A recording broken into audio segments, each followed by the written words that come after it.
The average home costs 6 times the median income. That's a tough pill to swallow. And it's not just homebuyers feeling the squeeze. 22.4 million renters spend more than 30% of their income on housing alone. But here's something you might not know. There are solutions out there that could be game changers. In this video, I break down an 80-page policy recommendation report from the National Housing Crisis Task Force. These ideas could reshape how we think about affordable housing. Get ready to dive into some eye-opening information that the Trump administration should implement to solve the U.S. home affordability crisis. These ideas could reshape how we think about affordable housing. The housing crisis is worse than most people realize, affecting millions of Americans nationwide. Let's look at some powerful statistics showing how serious this situation has become. Home prices have skyrocketed by 50% in rural counties between 2017 and 2022. That's not a tiny increase. We're talking about prices increasing by half in just 5 years. And it's not just rural areas feeling the pinch. Homelessness has hit record highs in states like Alaska, California, and New York. In fact, we've got more people in shelters or on streets now than at any point since 2007. Something that might surprise you about homelessness is that it isn't confined to big cities anymore. About 1 in 5 homeless individuals are living in rural counties. Over half of suburban communities reported an increase in homelessness in 2023. This problem is spreading everywhere and it's hitting hard. What does this mean for real people and families? It's not pretty. Imagine working 2 jobs just to keep a roof over your head or choosing between paying rent and buying groceries. That's the reality for millions of Americans right now, and the consequences of this housing instability can last for generations. Kids growing up without stable housing often struggle in school. Adults facing constant housing stress are more likely to have health problems. It affects people's ability to save for the future or invest in their communities. The National Low Income Housing Coalition has identified a shortage of 7.3 million rental homes that are both available and affordable to low-income renters. That's 7.3 million families potentially facing homelessness or severe financial strain. So yeah, the housing crisis is bad, really bad. It's affecting rural and urban areas alike, driving up homelessness to record levels and leaving millions of Americans struggling just to keep a roof over their heads. But here's where it gets interesting. The government might have some solutions up its sleeve. And trust me, you're going to want to hear about these, because if we can turn this situation around, it could make a massive difference for millions of Americans, maybe even you or someone you know. If you've been following me for a while, you know my experience has taught me that informed consumers save money and are happier during their move. That's why I deliver market reports from numerous sources, scrutinizing the U.S. housing market from all angles. Today's review, addressing the 80-page policy recommendation report from the National Housing Crisis Task Force, shows the significant changes needed to resolve the housing crisis. If you're not a subscriber, please click the thumbs up like button and subscribe now to get all my new content when it is fresh.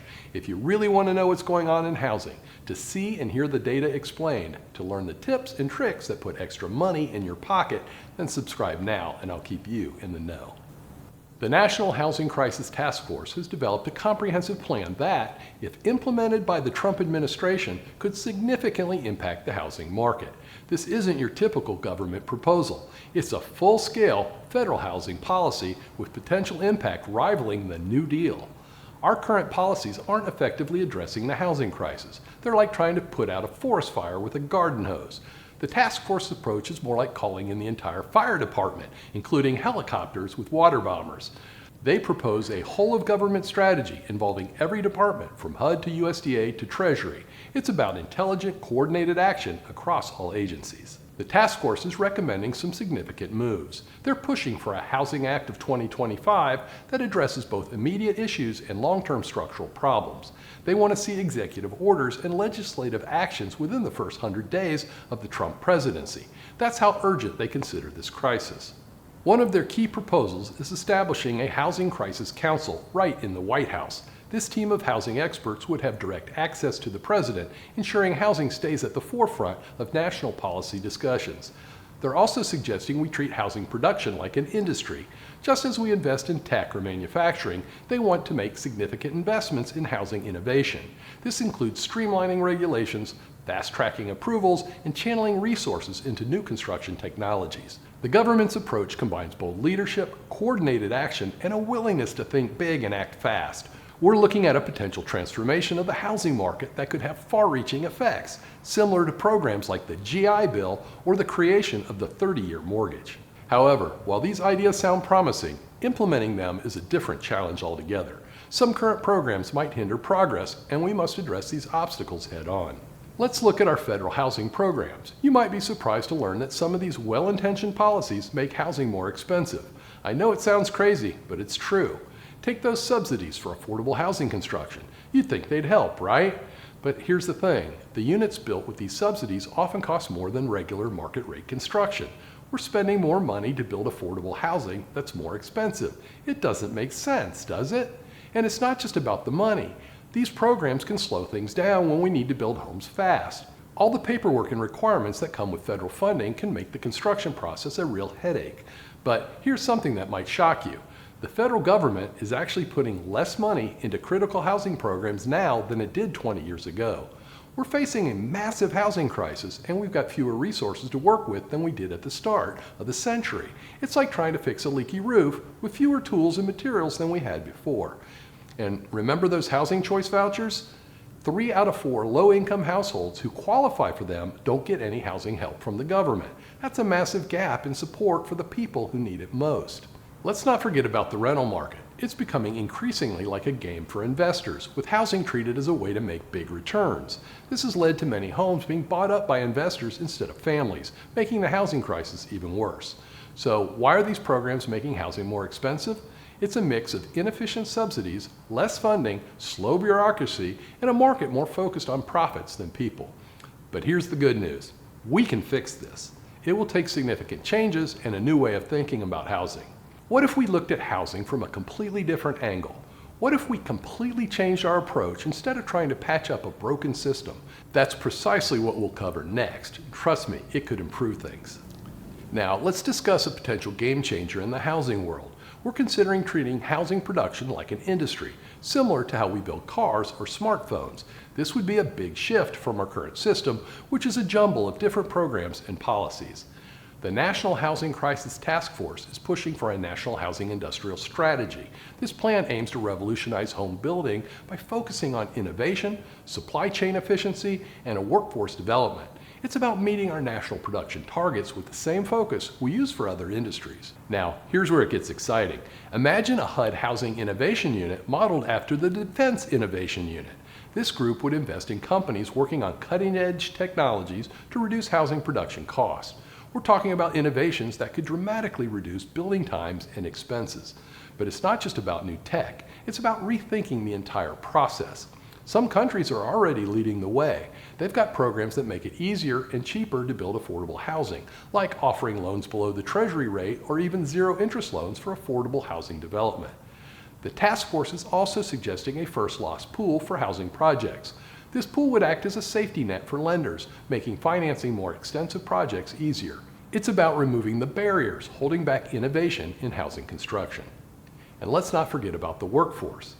The task force proposes a $100 million annual investment for the next decade to expand technical construction career programs and apprenticeships. We're talking about creating a new generation of skilled workers who can build homes faster and better than ever. So, how can treating housing like an industry revolutionize affordability?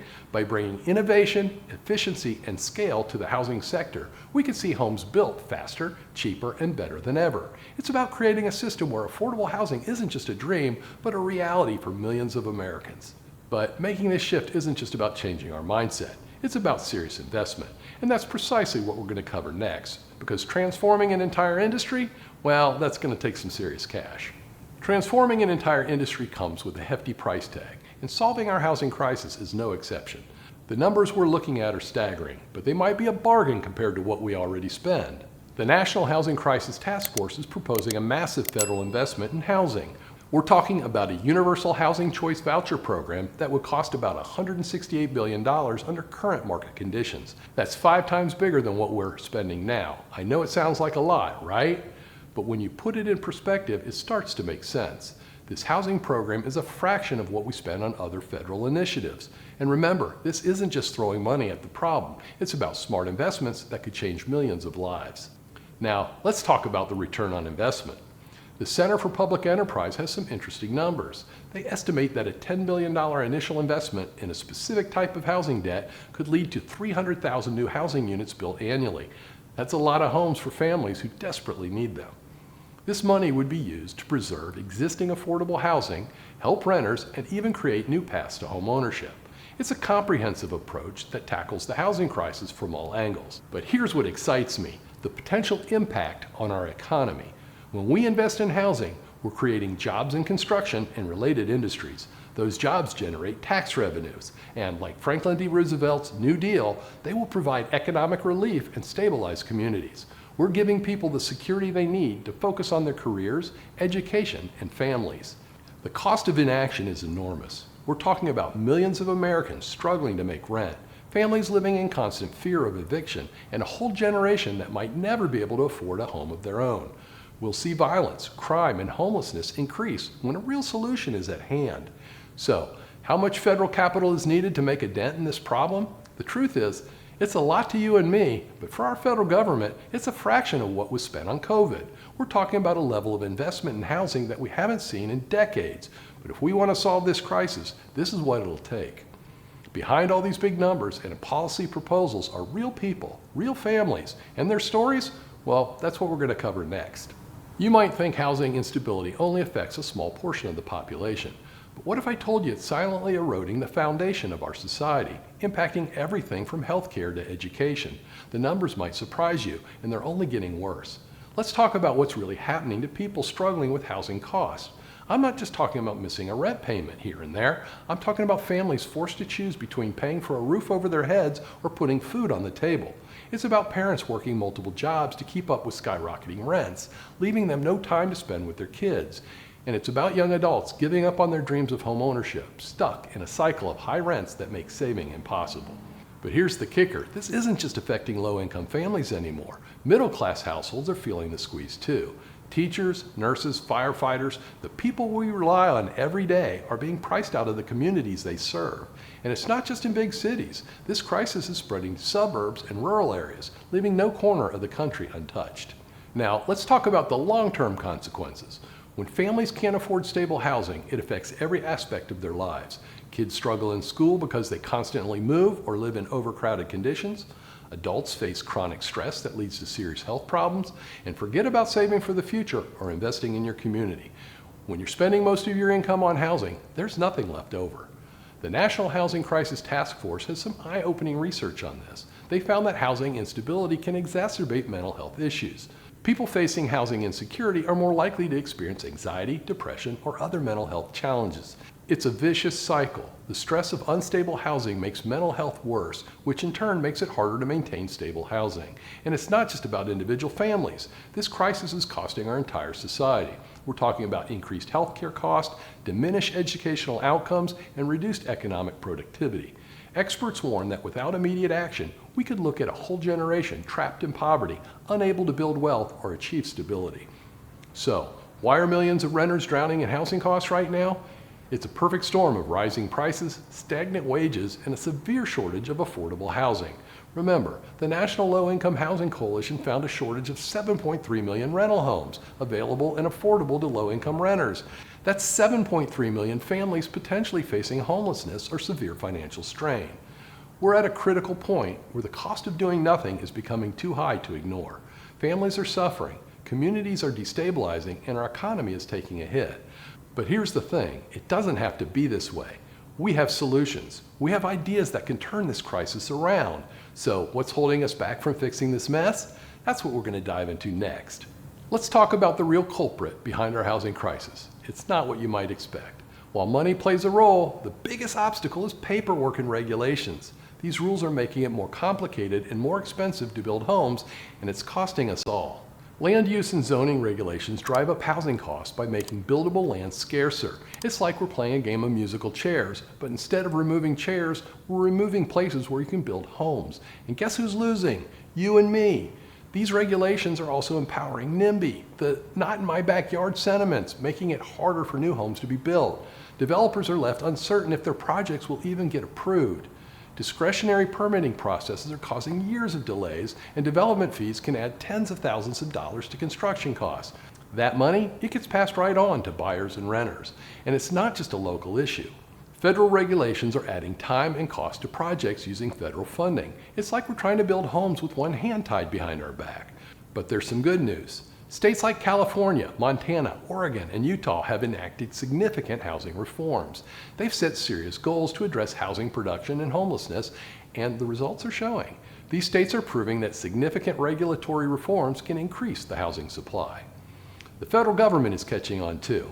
The Pathways to Removing Obstacles to Housing, or Pro-Housing program, is helping local governments identify and remove barriers to housing production. It provided $85 million in its first year, and the demand was enormous. So, what's holding back affordable housing construction? It's the web of regulations making it harder and pricier to build homes. But here's the thing, we can fix this. We can streamline processes, cut unnecessary red tape, and make building the homes we need easier. To tackle this issue, we need coordinated efforts to break down these barriers and unleash the full potential of our housing market. It's a challenge, but with the right approach, we can make housing more affordable and accessible for everyone. If you want to see the 80-page policy recommendation report from the National Housing Crisis Task Force, I've included a link below. Thank you for watching. To stay ahead with the latest housing trends and market insights, check out our newest Redfin Housing Market Report. We've just released our latest analysis and essential data that can help you make smarter real estate decisions. Don't miss out. Watch the report now and stay informed.